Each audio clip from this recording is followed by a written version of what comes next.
Hi అండి. Welcome back to my channel. ఈరోజు చేపల పులుసు ఎలా చేయాలో చూపిస్తాను రండి. ముందుగా చేపలు నీట్‌గా క్లీన్ చేసుకొని అందులో తగినంత ఉప్పు, తగినంత కారం, చిటికెడు పసుపు, 1 స్పూన్ అల్లం వెల్లుల్లి పేస్ట్ వేసుకొని అవన్నీ బాగా కలిసేలాగా కలుపుకోవాలండి. అలా కలుపుకొని ఒక 10-15 మినిట్స్ పక్కన పెట్టుకోండి. కర్రీ అనేది మంచి టేస్ట్ వస్తుంది. ఉప్పు, కారం అవన్నీ చక్కగా పడతాయి చేపలకి.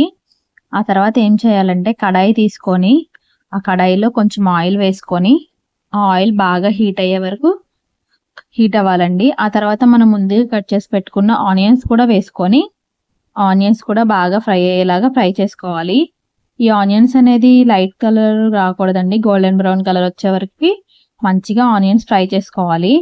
ఆ తర్వాత ముందుగా మనం కలిపి పెట్టుకున్న చేపల ముక్కలు కూడా ఇందులో యాడ్ చేసుకోవాలండి.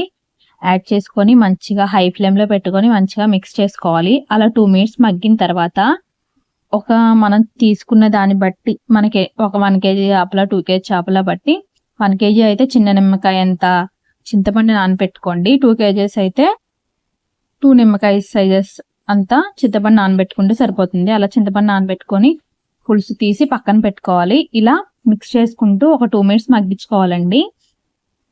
ఆ తర్వాత మనం చింతపండు రసం తీసుకున్నాం కదా, అది కూడా వేసుకొని చక్కగా సిమ్లో పెట్టేసి 10-15 మినిట్స్ మగ్గించుకుంటే చేపల పులుసు అనేది రెడీ అండి. చేపల పులుసు అయితే చాలా టేస్టీగా ఉంది. మీరు కూడా ట్రై చేయండి. ఎలా ఉందో కామెంట్ బాక్స్లో కామెంట్ చేయండి. నాకైతే చాలా ఇష్టం. Please subscribe my channel.